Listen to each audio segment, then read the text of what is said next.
We absolutely love what we do. If you like what we do, why not buy us a coffee? Just follow the link in the description below.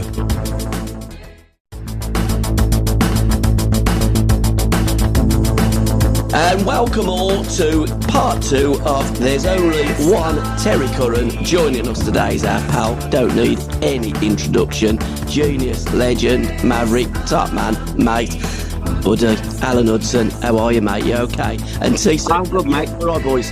And I would second that, Gabby, because he is one of our geniuses, especially where the game is most important in the midfield. Yep. And we have ruined people like Uddy, Curry, plus stacks of them. Stacks of players we've ruined, because we prefer the box-to-box players. It's crazy. I'm not saying you've got to have 11 Alan Hudsons in team. I'm not saying that one little bit.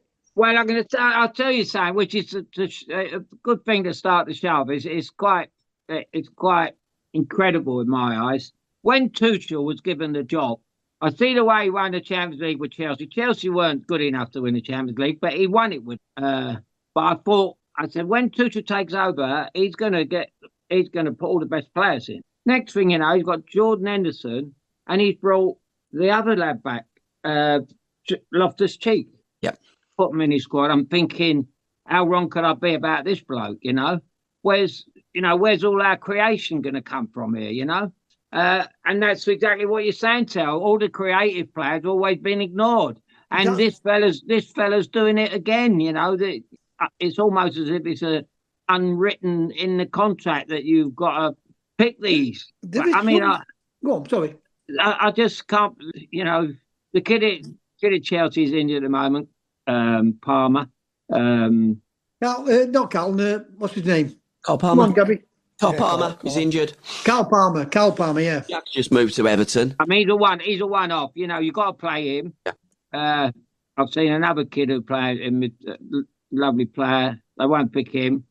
But the teams they've been picking at the moment in midfield is just. I like the kid he's brought in that played for Notts Forest. Has gone to Newcastle. Yeah. Elliot. Whatever his name is. Gone the other way, and he's from Newcastle to Forest, Elliot Anderson. Al, what would your midfield trio be? Would you be playing a 4-3-3? And then Terry after? What would your midfield trio be, Al, first? No, I'm a great believer in when I played in the Chelsea team in 70, and I moved on to Stoke, but we had a good system. I like the 4-2-4, and play the wingers, someone like Terry.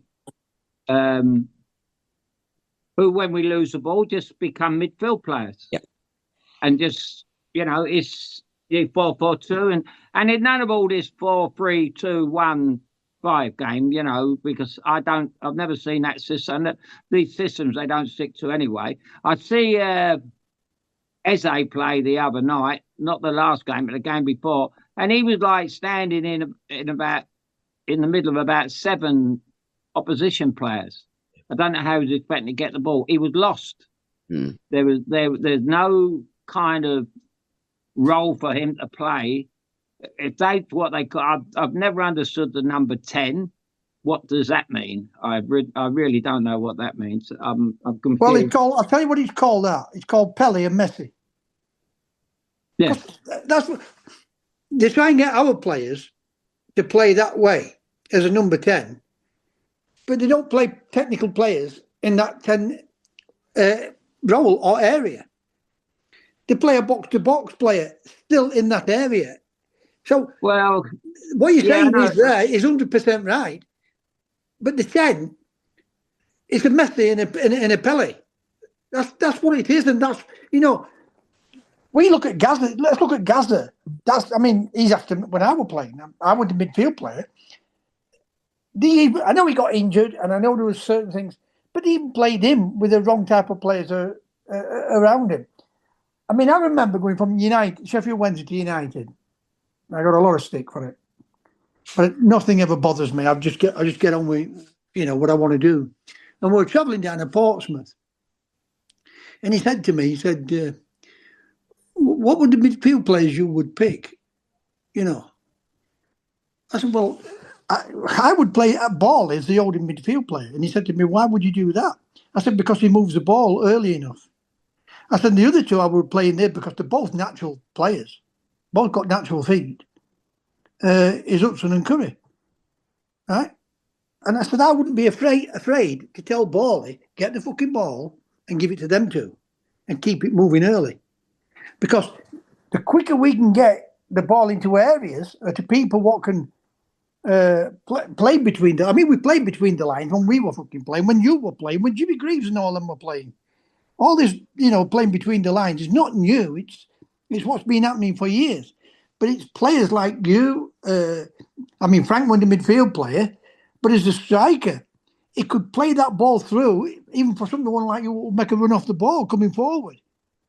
We've just destroyed those type of players. And you get frustrated. I know people like you, and I don't know you that well. I met you once with Bally. I told you once it was at Stratford Races. Yeah. You were in some corporate area, and then me and Bally gone up there to races, and I met you there. But I knew enough about you to know why. Well, I knew why they didn't play you, because they are fearful of people like you, Charlie, George. I don't know whether you get on with Charlie. Alan was a great lover of Charlie, and I said to Alan, he's the best player I've ever played with, ever. And I played with John Robertson, Sheets. I played with unbelievable great players. Charlie got everything, but regardless of what he says and what you say and what I say, it hurts you at times how they treat you. Well, I think you can. The more you look at players and everything else, and it all boils down. It's all about managers.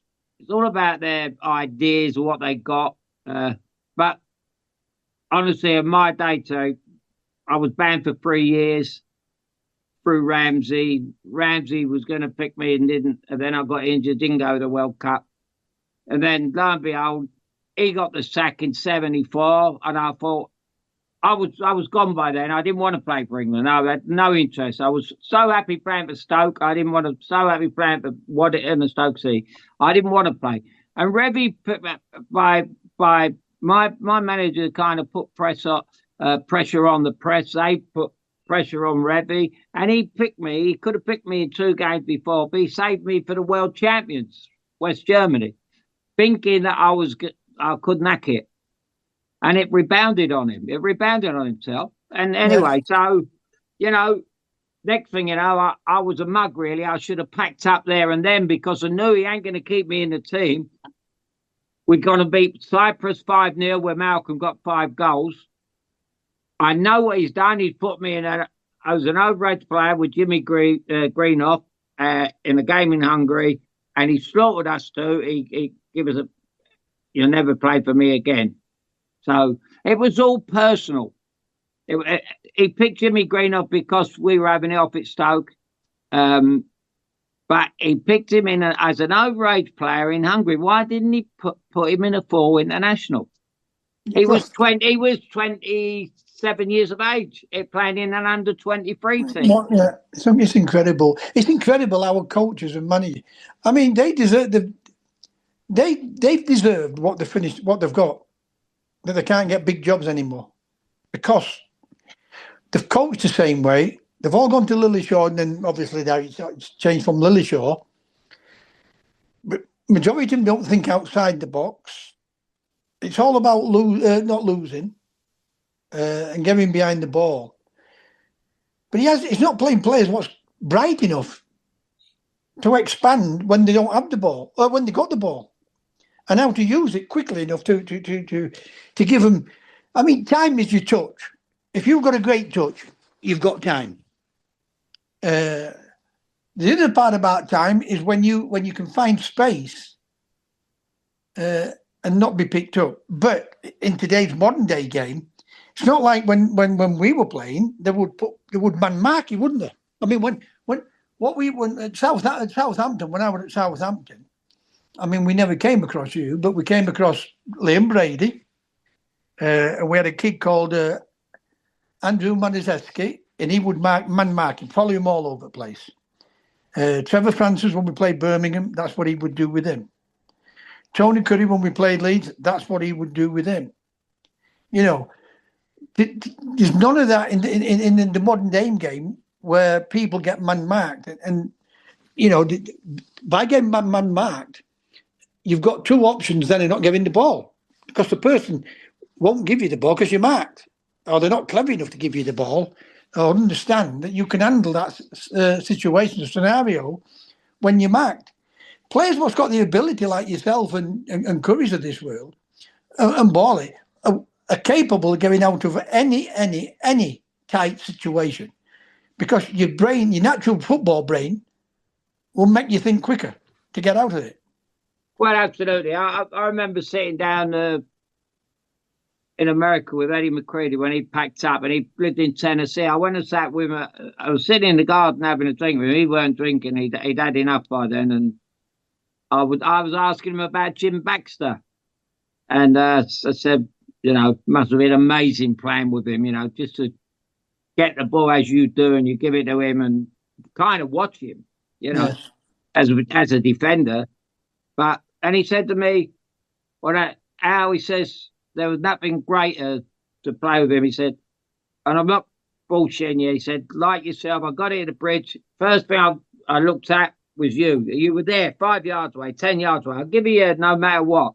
He says, and before you, Venables was a bit like that. Venables was always there on hand. You know, you always had that player on hand to give. And that's what defended, because Eddie weren't, he was self-confessed. I can remember Eddie left back. Did he ever kick you? He never got near me. I only played against him a couple of times.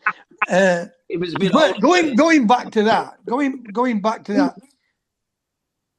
I don't know what happened with Doc there, because that was some football team you got together, Osgood, yourself.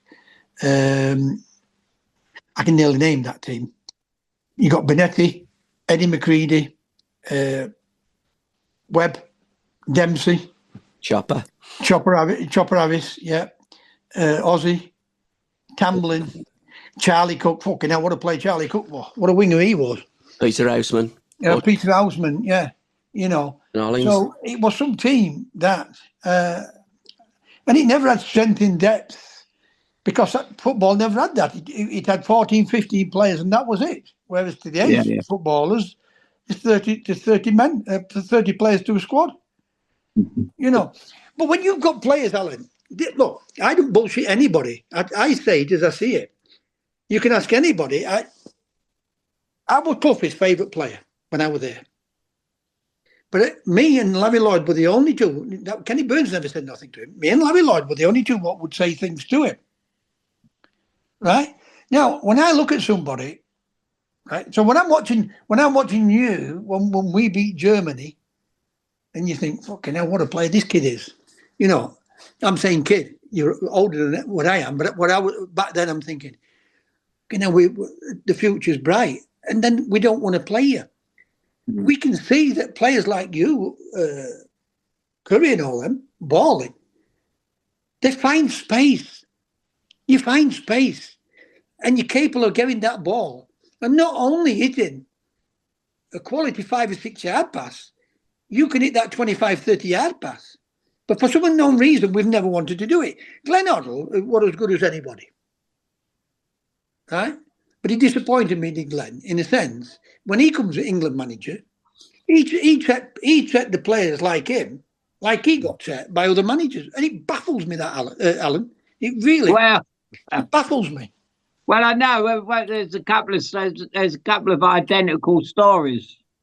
One was Spurs, people have told me, players, friends of mine, when he was manager of Spurs, when he was manager of England, he played in the five-a-sides. He wanted to be the best player. He shouldn't even be playing. Yeah. He should be watching his players. But he wanted. Alan Ball was a fantastic player. But at Stoke, the players fell out of him because he used to play in the five-a-sides with them, and he couldn't understand why they couldn't play like him. You know, so there was two. So he knows the story, Paul. That in Stoke, he's known Alan Ball. He's known. They say this thing about him. Because the captain of the Titanic come from Stoke-on-Trent. Yeah. He lived in the same street as Stanley Matthews in Hanley. Mr. Smith, Captain Smith. And they said if Alan Ball had been at Stoke at that time, he would have took the Titanic down before Smith. That's what the Stoke fans say about Alan Ball. So, but that was all because of Alan Ball's problem with the inferior players. Yeah. This is the problem. We've always had this. I were only there with Bally. I wish he was still alive, just to prove a point. I want to deal with him for 8 months, 7 months, and I can remember watching him win World Cup as an 11-year-old Alan. Right, and when I went into Southampton, right, I'm only 23. I'd been at Forest under Clough. Went to Derby with Tommy Dock. I was still getting over the injury, and I can remember going in. I got a leather jacket on, and a pair of light blue jeans. And when I went in, he's the first person I saw. He was just getting changed, and he said to me, "Where's your motorbike?" And I said, "It's outside." Now we became friends, Alan. I'm a young kid breaking out into the game, and we went all over. And when I tell you this, I wish it would. It was him what used to phone me up and follow me about and everything. I used to think to myself, what? As a young kid, as you know, when you go into the team, you follow the older players. Well, there is. You want to, not in general, but if you've got to have a lot of respect there. You know? But for some unknown reason, when you were the same thing, you were similar type of people. You were similar kind of footballers. You both love football. You both. You know, he's the same at Chelsea. Or the same. If I go now, I want to be with Boz. You know. What I'm going on to, when he took the Blackpool job, he phoned me up. He said, "Come and have a look at these and see what you think." So when I go up there and I'm watching them and so and so, I said, "Alan, the problem is you've never played at this level. You don't know how to handle these players. You're expecting them to do things that you can't do." And I listened to it the other day for the first time on television. I heard someone turn around and say, why would we put Hudson at Portsmouth or Bally at Portsmouth when he's never played with those players? When Cruyff got a job, he went straight in at the highest level. When Cruyff got his job, he went straight in at the highest level.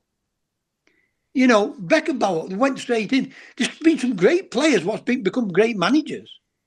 Huh?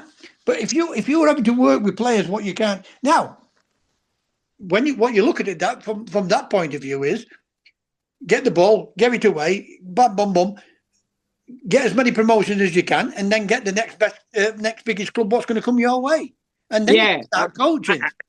I get that. I'm with you, Terry, but I've got to say the same applies to players. You see these players keep going from top club to top club to top club. When I left Chelsea in '74, Stoke were fourth from bottom. Bottom, yeah. You know, and I'd like to see a lot of these players go there and do what they're doing it in the big clubs. Man City passing it 100 times, you know, and all that. Well, he didn't do. Stoke couldn't pass it 100 times, not in a week, if they trained all day long, you know, at that time. But that team were a good team, you know, Alan. That's so. Yeah, I mean, they did win a League Cup. I can remember winning the League Cup and everything. They beat our Chelsea team, yeah. Yeah, you know, it weren't a bad team. Obviously, when they signed players like you to play with people like Jimmy Greenough, right? It made him an even better team. One player doesn't win you a league title, but he can make the team play. Because what you just said, I used to laugh. I come from a family of 7 brothers. I had a brother who scored 200 goals a season. He was Osgood mad him, absolutely Osgood mad. He's a big Chelsea fan, and I look at it and I think to people, we come for a trial with Doncaster, and he said, "I'm going home." And I said, "Why are you going home?" He said, "Nobody passes. Ask for the ball. I went to Everton. I went to Forest. They were in second division, struggling. And Cluffy said to me, I'll get you an England cap. I said, I'll get my own England cap. And I said, I'll get you promotion. And we went to Alan. That is true. That's on my desk. Yeah, I believe you. Right? Yeah. I go to Everton, the second bottom at league. I went on loan. We finished up middle at table. We couldn't agree my wages, so I went back. He thought he was going to get away with it because he thought he only needed somebody to help him out and just turn him, because they were a good day. Well, it turned out they were a great team. It turned out to be a great team. But when I came back, they set off following season and they set off bad again, and that's how I finished up. My first game back for them, I got injured. Now, when I went to Doncaster, they was always applying for re-election. In those days, used to play for re-election. We never applied for re-election my first season there. I only there for one season, then I was bought by Cluffy. I got a bad injury there. And then Sheffield Wednesday, who I support, that's my team. And I look at the scenario where they were. And Morris Setters, who signed me at Doncaster, knew I was a Sheffield Wednesday fan, and he said to me, come and play for us. I mean, we were into Cinderella Rockefellers up in Leeds. Before you go any further, was you at Doncaster with Brendan O'Callaghan? Yes. You were. Me, Peter Kitchen. Yeah. Mickey Elvis. I don't know if you remember a kid called Mickey Elvis who finished up at Crystal Palace. Bobby Charlton bought him for Preston. But he had a lot of injuries. Good player. Looked like going on to, but he had bad injuries. So you're 100% right. They couldn't play in those teams. People like you, what's got the bollocks to go and do it, and don't think about. When I say don't think, you think about it, but don't think about the consequences with it. I didn't have a lot of options, mate. I was kicked out there. No, but no, I was very fortunate. I was bought by a brilliant football man. I've gone from exactly what this conversation. What the whole point of the conversation is. If you can go into a big club, I mean, I sent a message to a good friend of mine who's had throat cancer for years, and I said, you've done it again. He's a big Spurs fan. Mike Collett is a great fella. Used to be a big journalist, and I said, you've done it again. You beat them again. Keep beating them. I said, by the way, I love having lunch with you because I love White Hart Lane. I love playing there. I used to watch the double team play there. I said, but the problem is I end up at Arsenal with Terry Neal. I says, and that was the downfall of me at Arsenal. I was half an injury and half him, so I had to go. I walked out. But it's all about, you mentioned about you can go, you can be the best player in the world, but if you can go in and you don't get on with it well with a manager, you're a million, aren't you, Tel? Well, listen, I was lucky, and the only one where we really didn't get on. And I never had any arguments with Cluffy. I had arguments with Jack, but not like arguments where people think you were falling out. We were like a man and a woman. We'd have a big argument, and next minute we're going out for a drink together. Yeah, yeah. Do you know what I mean? And it was forgotten. Yeah. Right? But I said to him, one day I did say to him, I said, I'm fucking sick of this. It's always me. We just won 5-1 and you're having a go.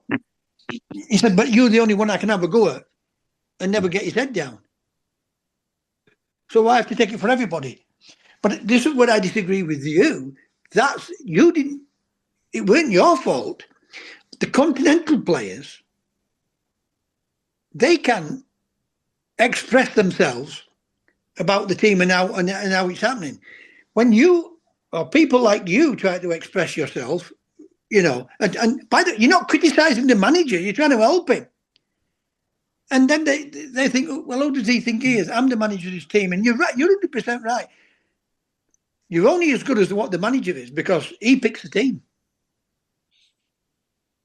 When I look at you play 3 times for England, it's a complete disgrace. Yeah, absolutely. I look at Charlie George, 67 minutes. It's a disgrace. Malcolm McDonald scored 5 goals. He may have played another game. Big Frank, they can't play all the forwards together. I get that, but play the ones what's in form at the right time. Well, I think it's quite obvious that we've had this conversation. It's almost as if I've had this conversation with you every time I've talked about football. And we always go back. It always ends up with the manager. I remember walking into my first season in the game was 1970. Got to the cup final, missed the cup final for injury, but I was second. Billy Bremner won Football of the Year. I come second, runner up. Yeah. Went to the dinner that night, and Malcolm Allison was holding court as he did in them days.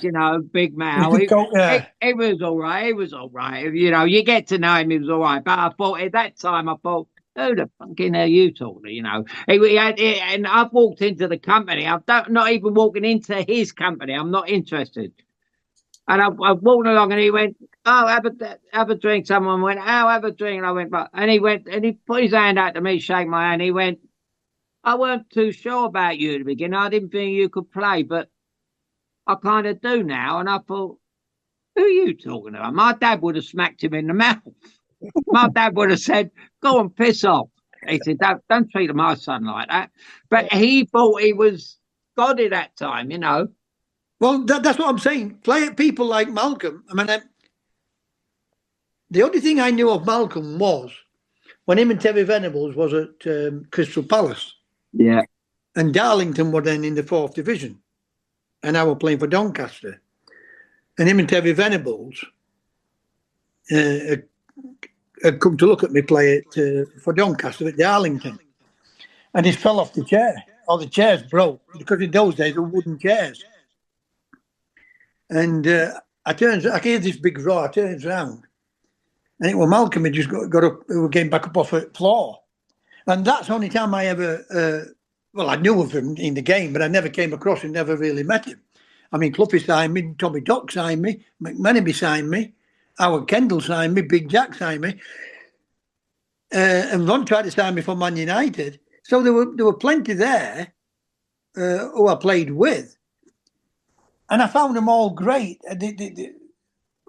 Barring McMenemy, the reason why I found him a bit difficult, because how Borley were with me, and Borley always used to be with Laurie. Always used to be with Laurie. And then when I come to say, we went all over racing and everything, because as you know as I do, he loved horse racing, didn't he? And he got somebody to go with. I mean, the players. Well, that was Mickey Shannonland, wasn't it? It was Southampton was all about. Mickey gone by then. Well, but it was all about Mick. He was down there. I mean, that's the only reason Ozzy signed. He lived Windsor way, Epsom way, and he didn't want to come to Stoke. He agreed to come to Stoke, but he thought, "Oh, that's handy. Shannon's down in Southampton. My mate Mick and Borley, and all that is all." So that was his reason for going there. It wasn't a football decision at all. Although he got to the cup final with them, but Ozzy would have been an even better player if he'd come to Stoke in our team, because we had a wonderful football team. With Greenhoff. Him and Greenhoff would have been a dream partnership. Yeah. Brilliant, yes. Without a question of a doubt. So, boys, going back to the England team of today, who would your midfield three be? I mean, personally, I thought Elliot Anderson was tremendous in both games. I love the way that he wants the ball. He's brave. I look at Declan Rice, I look at Jordan Henderson, they're both pointers. They're telling the player, the defender, where the ball should go. Now, Elliot Anderson drops deep and commands and demands the ball. And I'd play Jack in front of him and Gibbs White. That would be my midfield three. My midfield three in the 70s would have been Ball, Hudson and Curry. By the way, I tried to get Tony Curry on tonight, but failed. So who would your midfield three be today, Al? And while I'm at it, I thought the Serbian team were awful, but the Yugoslavian team of 74, when we played them on the 5th of June 74, they had a player that wouldn't have looked out of place in that team the other night, and that was Vladislav Bogisavic. So I do want to talk a little bit about Blecky and Bogi, as he was called when he went to the Cosmos. Well, that was the game I should have played in before West Germany, Paul. Yeah, it was, yeah. And Bogey played. Obviously, but I played against Bogey several times after that. But he was some player. I mean, I actually said to my son Alan last night at half time, I said, I'm watching the Serbs play who they mentioned about Red Star, Belgrade. Yeah. Bogey used to play for them. I said, and I'm watching their players tonight. And I said, I wonder what Bogey's thinking, sitting down watching this team play. They were awful, absolutely awful. But I mean, Bogey was a little bit of Tony Curry, but 6'2", 6'3". He's a giant of a man. Unbelievable player. Unbelievable player. He wouldn't have got in the England team. He was far too good. So who gets in your midfield today, Al? If we're, the next game that we play, who would your midfield trio be? Or if you're going to play that four, would you include Jack? Would you have Gibbs White? Would you have Eze in there? Bellingham, does he come back in? The wide players, Madueke, I was impressed with Madueke. Who's going to play out on that left-hand side? I think that we've got some tremendous talent. And we've got a lot of talent to come back in. Well, I've got to say, it's all about these systems. Harry Kane's obviously been the best centre forward in the world for a few years now, and I said in Euros they should have left him out, and in one game they said they've got to bring Ollie Watkins on. This kid had a fantastic season for Villa, unbelievable. I think. And I believe they should play two up. I think they should play two men up front. I don't care. I mean, the other night, Harry was up there. They got about 8 defenders and 1 up. Yeah. So, therefore, we're playing, again, the 100 passes round from side to side to side. I mean, if the fella don't score our own goal, I don't know how long we'd have been there, But I'm with you, with Gibbs White.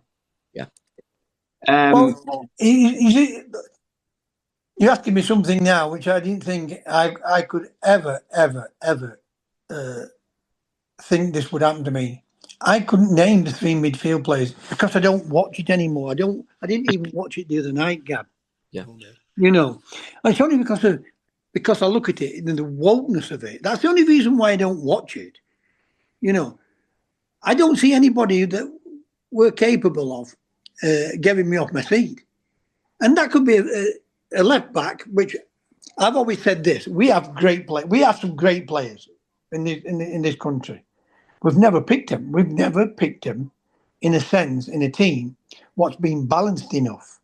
So for me to look at the team itself and say, well, so and so, because just like you back then, when I said to Tony Pritchard, that's his name, Tony Pritchard, he was a reporter for Sheffield United. I said they would be my 3 midfield players. But I'm not going to sit here and wild guess at it because I don't watch it as much now as I used to do. I really don't. And I couldn't tell you all the players' names. Having said that, there's a lot more foreign players that are in the game now, and it's nothing to do with that. It's just that I've lost the interest of listening. I mean, the sack all the people on Sky. Even if it were a bad game, you had a bit of a laugh and you think, well, it took away the disappointment. Now, you wave the things that you think to yourself. People are saying things because they're getting paid to say, or they will lose the job. So I'm not going to beat behind the bush. I don't watch it like I used to watch it. I am a big fan, though, of Morgan Gibbs White. I mean, Tuchel's had him in a few squads and really not played him. But when I watch him play for Forest, I love the way he gets that ball on the half turn. And the same with Jack. And I think that if we've got players like that in midfield, we've got that creativity. I've never been a fan of Declan Rice. What's your opinion, boys, on Declan? I don't know. We've had this on your show when I've done this show here. It's I think the 2 most gifted, you go back at what Terry's talking about, the gifted players, and there's no doubt about it. Palmer's one of them. He had a bad spell with Chelsea, and then he come back. This kid is gifted. Eze's gifted. In your midfield, whatever way you want to play it, I think Gibbs White is one of those players that I love. What I love about him, he's everywhere. He's an everywhere player. You'll see him up front on the left. You'll see him tackling back. You'll see him everywhere. So you've got to have that. But you've got to get rid of that rigidity. It's so rigid. The thing is so rigid now. You know where everyone is. It's like you know what's going to happen before it happens. They're frightened to death of being out of the team. When I looked again, and I'm saying you because you're on this program. I'm talking to you, and if I didn't think you were good enough, I'd have turned around and said, "Well, he weren't my cup of tea." But when I'm talking, when I watched you play, I knew things were going to happen. And Stoke City, what's saying? Tony Curry played in the Sheffield United team. It weren't a great Sheffield United team, but it was a good team. Alan Winger, what they called him now? Woodward. Jeff Salmons, what a great player. What a great left foot Jeff had got. You know, that Sheffield United team, they got a good team. And Curry was the icing on the cake. It made things happen. I think they might have just struggled if you took TC out. Well, although yes. Jeff Salmons come to us, he was superb. He got a great left foot, as Jeff. Yeah. And he got one of the biggest things I'd ever seen in my life. Oh, well, I was his roommate, so I can agree with that.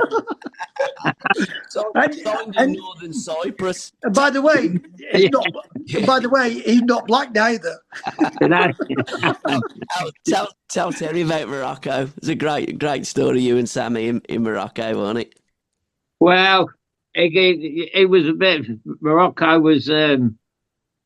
We were going to end up in Marrakesh in a deep hole, me and Sammy, and they walked out of this nightclub about 3 a.m. and they lined the staircase, and this fella, the governor who'd fix it all up, he set us up because when we want to pay, he sent a bird over to sit in the middle of us and start all this game, and we knew what was going on. And then all of a sudden I said, Sam, we better get out of here. And anyway, we said we'll pay the bill. We said, well, we don't we don't take English money. So I said, we'll go back to the hotel and get it. You bring one of your men and we'll give you the money. Well, why don't you take English money anyway? So we knew it was a set up anyway. But this fella talking to us, he had a set of teeth like he just had them done that day in this with the best dentist in the world, you know, and he couldn't stop smiling and everything else. And I know what was going on through Sammy's mind, you know, what was going in his mind is, I think they're going to go, mate. They're going to go. And they walked us up the steps towards this car, and next thing you know, he turned round to this fella and he's put his nut on these railings. And mate, it was all over. There was chaos. And they got us in this car and we was off to Marrakesh. The last sign I see before the tunnel was Marrakesh. And I said to Sammy, good job they didn't have locks on the car. I said, we get out at the next red light, and we got out and we walked, and the car followed us back. It was still touch and go till we got to the hotel, but Sammy could handle himself. Yes. I mean, you wouldn't want to mess about with him, and he was tough. He was a tough lad, yeah. Yeah, and he was honest as the days long. You know, he told Tony when in the bar in Cyprus, he said, "When you're signing," and then Sammy said to him, "It's 3-4 in the morning," and he went to him, "Chevy United won't let me go," and Tony said to him, The deal's done. They want you out. They want you. We'll come in. He said, I've got a ready-made roommate for you standing next to you. What are you talking about? The deal's done.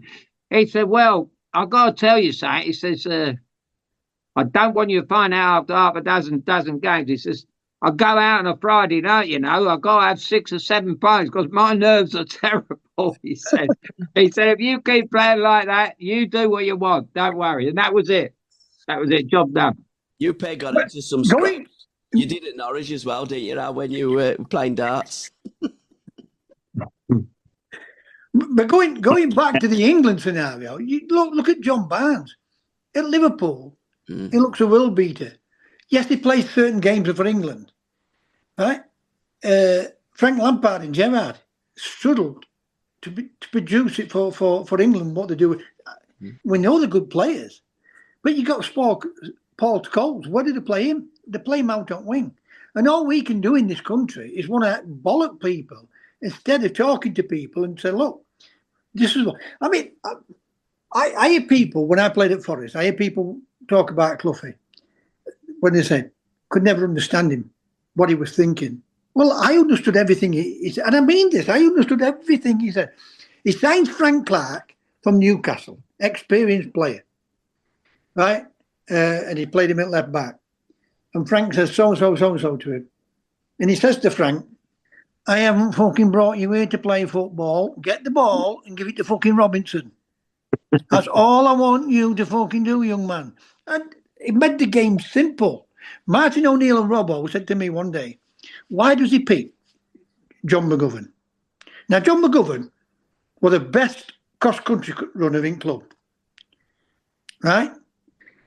Me and Uddy beat him now over 5 yards back then, and we've got bad knees. But he could run all day. And the best one at the club then, when he came in, was Peter With. He was another great cross-country runner, right? We'd go around lakes and whatever. But it wasn't a lot of hard work with Cloughie. So Robbo and Martin once said to me, he says, because Martin always wanted to play midfield, centre midfield.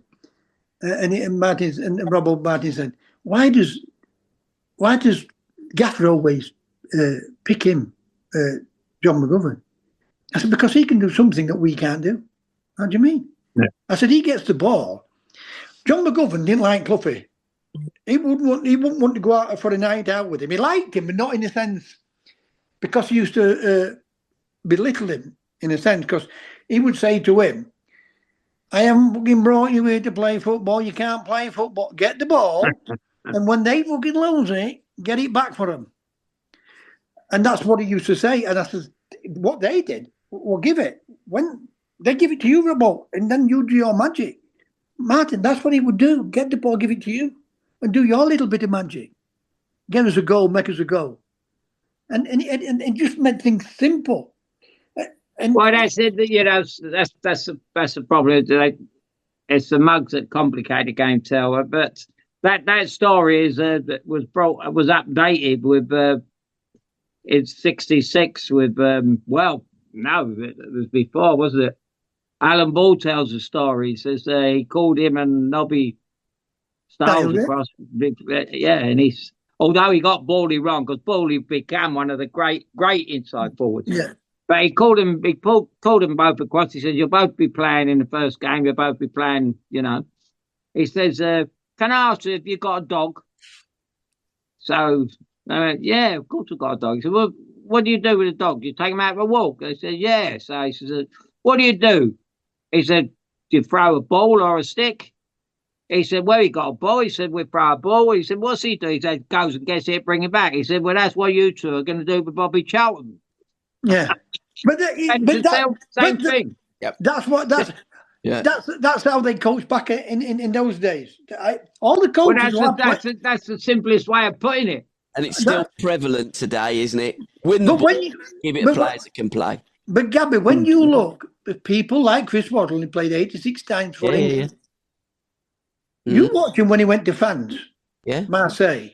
But he looked a world beater. He looked a world beater. Right? And he looked a great player at Tottenham. But when he's in England, he's not producing. But he's not getting the balls like he would do at Tottenham. Because he's told to play that way, and the manager, exactly. Chris Waddle's one of the best wingers we've had. Yeah. Right? But for some unknown reason, right? But at least he got 86 games out of it. Uddy got 3. 2. Right? It's a joke. England played 100 games in the 70s. Al played 2. It's an absolute disgrace. He should have played most of them. But I remember Big Ron telling us about Laurie Cunningham. He went to watch Laurie playing for England, and he said after the game, "Laurie, what was all that about?" He said, "You don't do that for me." And he says, "Gaffer, that's the way I was told to play."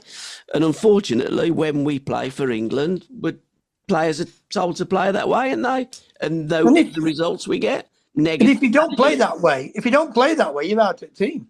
I mean, Cloughie was in Amsterdam, Al, with you when you played Ajax, wasn't he? Cloughie and Waddington were great pals. I think Tony Waddington would have been a great England manager. What do you reckon? I really do, yeah. I'm a bit biased, but I've got a right to be biased because I mean Terry mentioned earlier on about the players he bought. You know, he was a shrewdy as well. We had probably his greatest signing was Gordon Banks. Maybe he bought him for silly money off Leicester because he thought Leicester said we got a great keeper coming through Shilton, so Leicester stole Gordon off of them because they had Shilton coming through. And it's only the car accident. If he'd not had the car accident, he'd have been in a team when I got there, and we would have won the league because that was a difference. He had 3 World Cup. You know, he got Jeff Hurst when he was past it, George Eastham at the end of his career. Not only did he buy them because they were great players and they were in the World Cup, but he did it because of the youngsters in the club, and they could learn from them and watch them and training and watch them around the dressing room on a Saturday and get to know them. And that's what you do as a kid. That's what I did at Chelsea. I mean, I remember we had Jim McCallion on the podcast, and Jim had been everywhere, you know, and I had to thank him for me being a kid when he was there and stuff like that. You know, Venables before me. So you take little things out of people's game and you try and improve them, you know. But I couldn't agree more. But for what everyone says about Brian Clough, I agree. He would have been a great manager. Unbelievable. But Tony's the ace for me. So see, not again, he'd love you, Terry, as well. Again, you underdoing yourself, because Puffy always said to us, if you ever get a manager's job, make sure you get a world-class goalkeeper. But players like you didn't bother with whether you went to play, because I can remember Howard Kendall, and this was related back to what you were on about. Kendall says to me, I meet Kendall in Birch Services up at M62. And he thinks he's getting me because I'm playing 3rd Division football. Right? I'm playing 3rd Division football, going to Everton. It's a massive club, you know, and it is a massive club. And you go in and they think they can not dictate you, you're going to bow down to them. So he said to me, I'll give you £500 a week and 10 grand. Well, I'm due 25 grand from Sheffield. I got 50,000. 25 in my hand, which they pay tax from, because I always made sure I got all them signed, and 25 in my contract. So he offers me £500 a week and 10 grand. So I said, and I took this guy out with me, Jerry Webster. Anyway, I said, come on, Jerry. So Howard looks at me and he said to me, what do you mean? Come on. I said, we're going. I said, I'm giving 500 to Sheffield United, right? Because I'm playing 3rd Division football. I says, you were at bottom of the league when I come here. Yeah. Right? And when I come to your house, and he's a lovely man, Howard, as you know Howard, don't you? Yeah, lovely, yeah. Lovely man. I said, when I come to your house, all over his garage, right? It was like, fuck off, Kendall. Bye. He was having a rough time, and I mean a rough time. And it turned around for him, and it obviously turned out Everton's best manager. I'm a great player, great manager, and he was a great manager. Yeah. So, because what he said to me, he said, "Do you want to play for Everton, or do you want to play in 3rd Division?" I said, "It wouldn't make any difference to me because I just love football." I said, "If I played at Halifax, it wouldn't make any difference." And Alan, that's how I've always been. Yeah. You should always play at the highest level, but it didn't make any difference. So I left the next day. All the headlines in paper: Greedy Curran, so and so. Right. So, but he said to me, "What are you looking for?" I said, "I'm looking for the 25,000 what I'm owed, and £1,000 a week." What, plus £1,000 a week? He said, "Nobody in this football club's on £1,000 a week." And no, you are. Well, we won the FA Cup, and I'm sure Derek Mountfield were on £125 a week when we won the FA Cup in '84. Right, because they just bought him from Tranmere, and he broke into the side early because Mark Higgins and Billy Wright, the other centre back, both got bad injuries. So Derek go into the team early, and it turned out to be brilliant for him. Them two getting injured, and I would nearly joke. He said, "Nobody gets that here." I said, "So anyway, I left." A month later, he phones me up. I'm at dog track in Sheffield. I get a phone call from Mrs. to dog track.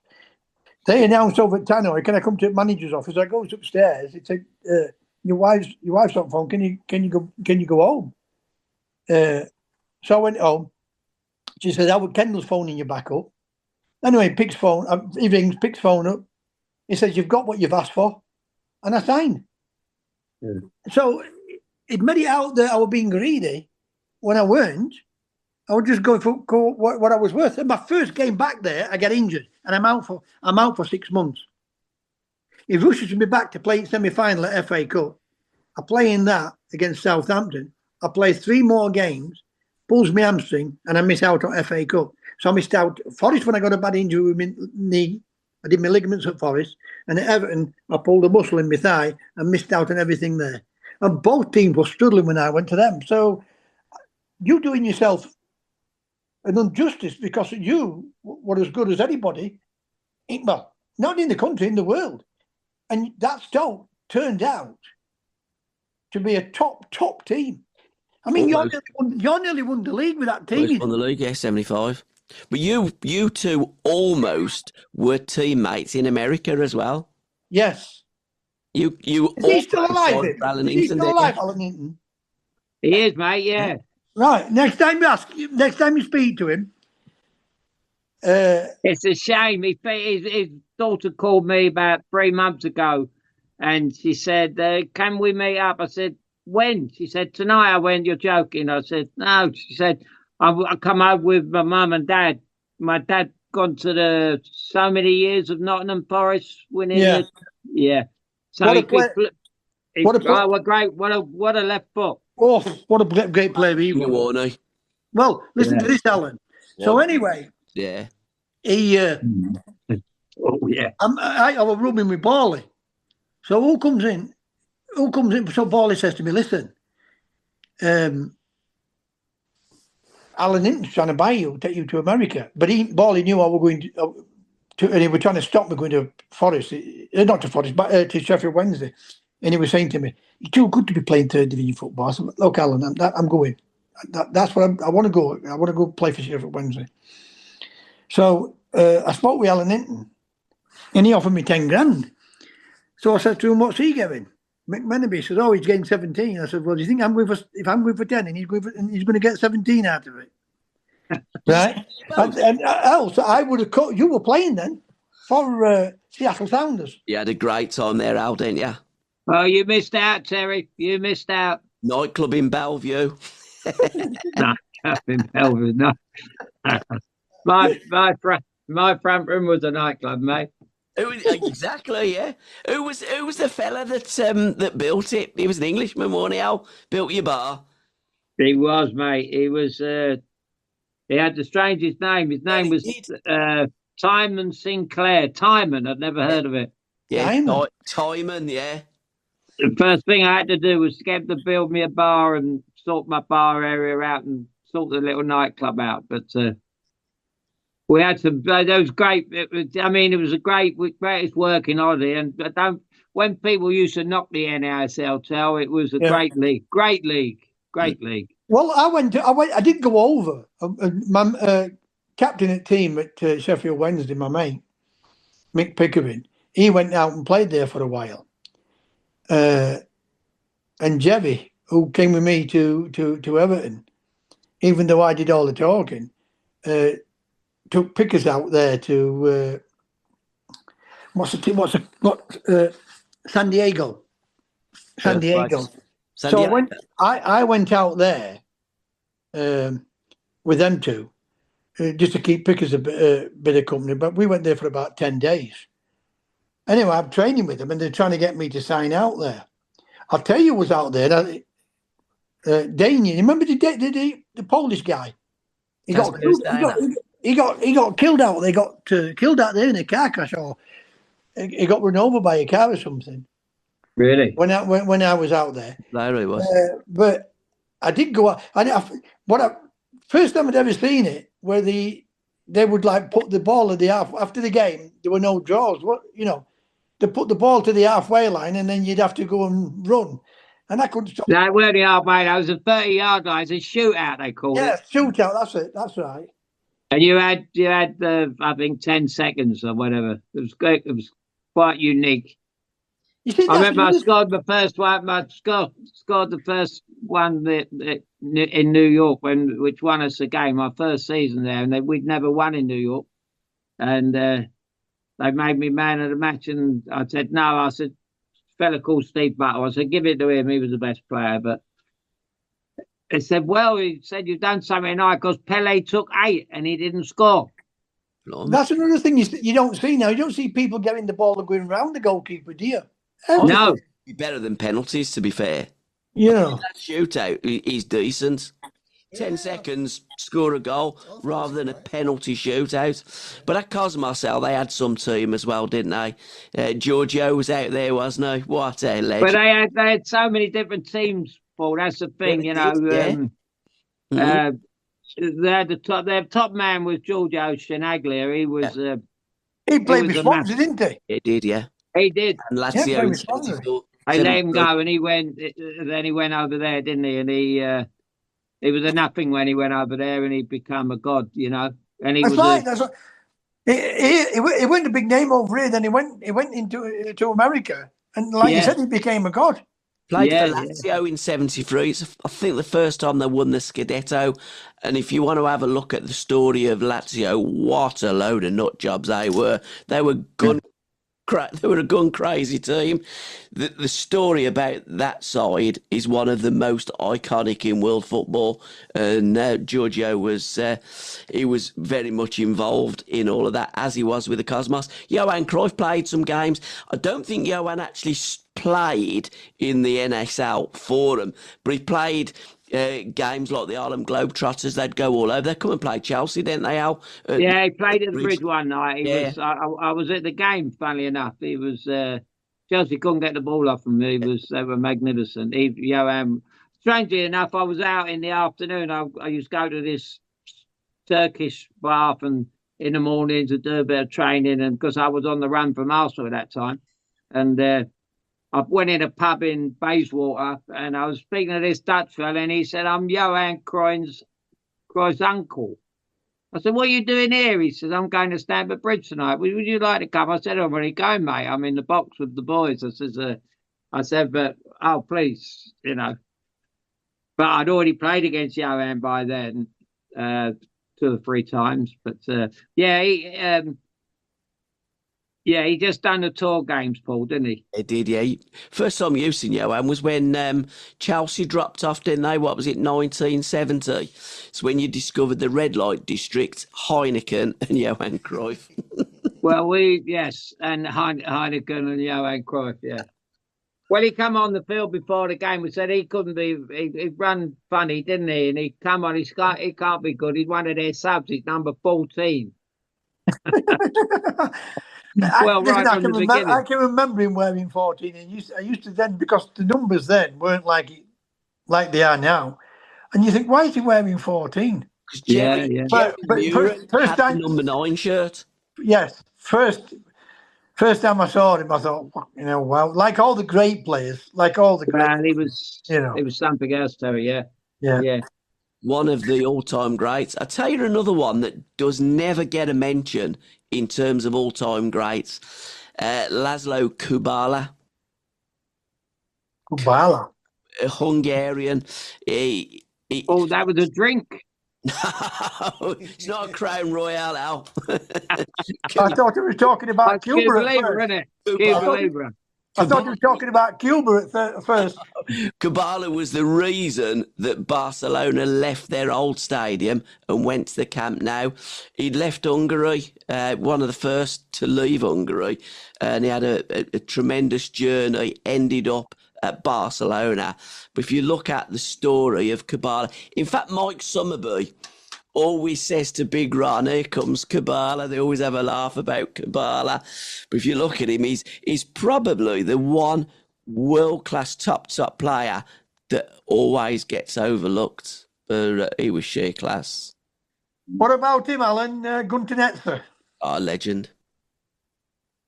Well, a lot of people thought he played in that game. It was the West Germany game, but he never played.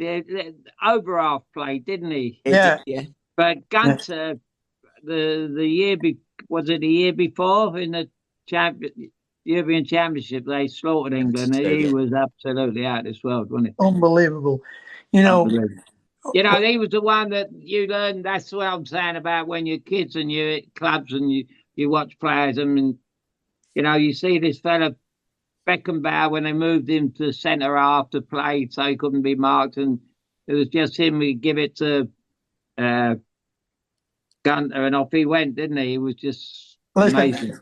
If there's any young kids or young when I say young kids, even footballers playing today, get on that YouTube and type in Alan Hudson, and you'll see the difference in the midfield players back then to what they are now, the quality.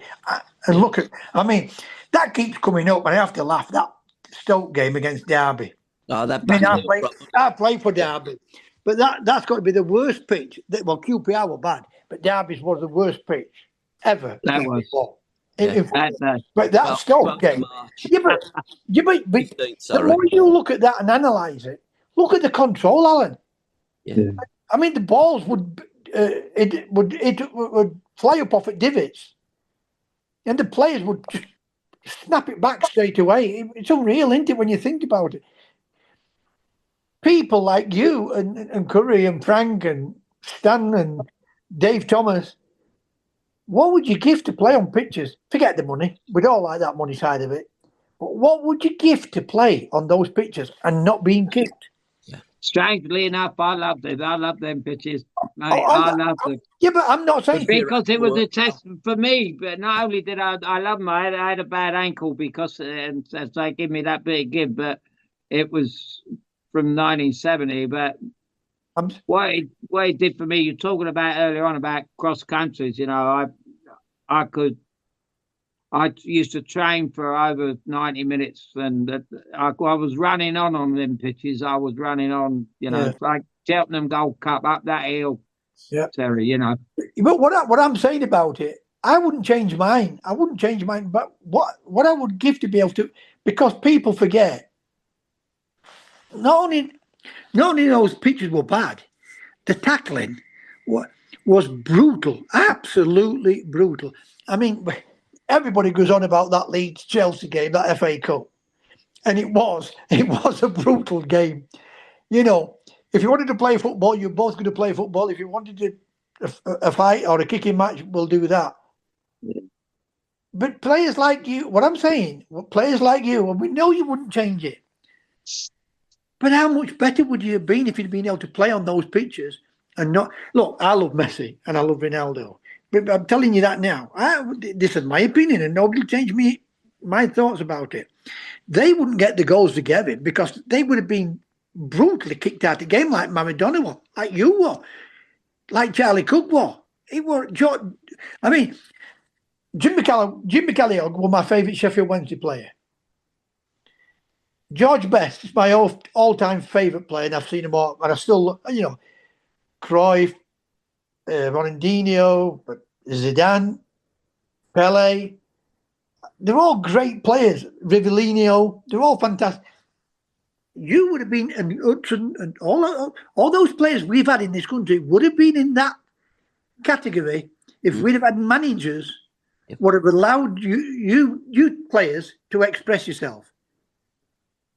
Because you know as well as I do, how many managers would have let Messi walk around on a football field? And you're going to turn around and say, well, when he's that good, it didn't happen like that. Playing in Barcelona team, then playing in a Forest team, right? We're nowhere near as good as that Barcelona team. It's so simple. We're playing with great players, and you know that yourself.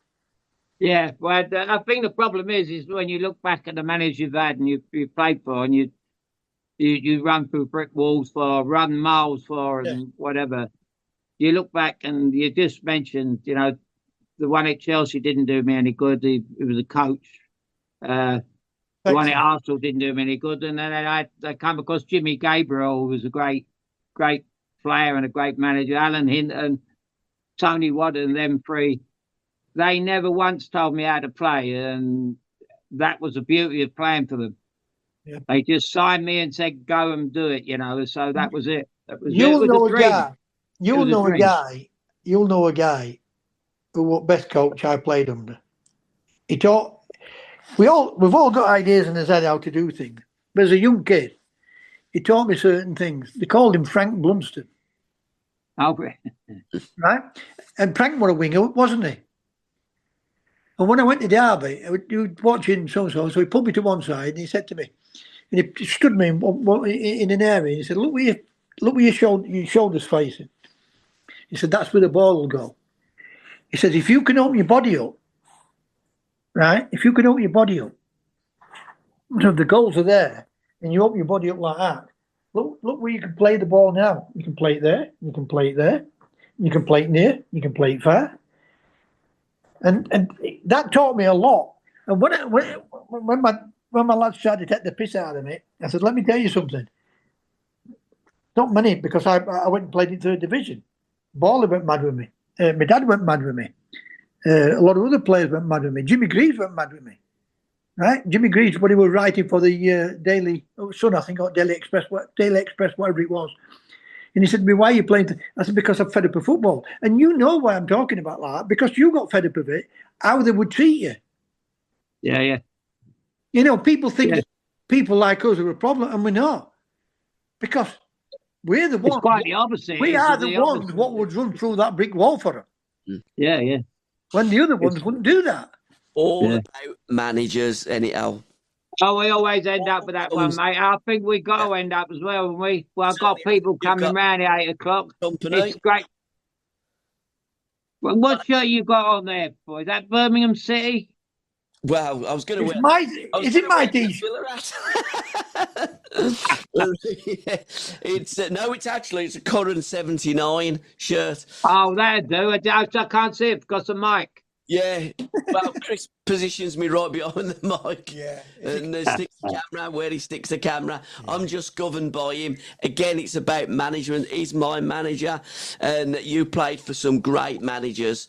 And the manager makes the difference. That's one of the things, Al, that I've learned from you, how important it is. But what's also important is friends coming round. I've got to drive half the way around Birmingham, and all Terry's got to do is just turn over and get a sleep. He's in his Kingsley house. And me. And him. Well, he's been through it, the old boy. He's been through it. I've had to do all that, myself. Have you done your cooking tonight, by the way, too? Have you had your tea? I've made a beautiful meatball for them too. I'm not eating. I've just had a sandwich. As you get older, you don't eat as much. So I did them a spaghetti meatball like a mum I used to make it. You are great in the kitchen. So listen, you must come up with this. I'm still in touch with this fella that wanted you to come in the box at Stoke. Yes, we'll sort a game out. We'll sort it out this season. Yes, I'll definitely come down. Definitely. But I was poorly out. I was really. Yeah, I remember you. I know you were. I know you were. I mean, Christ Almighty, I know that, mate. I know. But we've kept in touch with the lad in Sheffield. Steph, his name is. We'll definitely come to the Stoke game. We'll definitely do it. Yeah. We'll do it. My mate, I'll check up on him and we'll book in. And get your into a hotel, not a hospital, a hotel. Get your young Alan to come and all. Oh, he's coming, mate. He would miss it well. I know he's come off of Facebook, but the look. They barred him, political reasons. They do the same with me. Take me off as Terry Curran now. I'm on there as Edward. Yeah, under your proper name. They'll not grind me down. Right, you'll have to come. Can't keep a good man down. It's been a great night. We'll have to get back together. Part of the team, 3 Musketeers, Hudson, Curran and Collins. It's got a bit of a ring to it, ain't it? See you later. Well. Good night, everybody. See you later, Well. Great to see you, Terry. Great talking to a legend. Good night, and you. Chris. And you. Brilliant. I'll speak to you all later. Good luck, mate. Good luck. Bye-bye. Boys. Thanks, Paul. Cheers, pal. See you now. See you. Bye. Ta-ra, lads.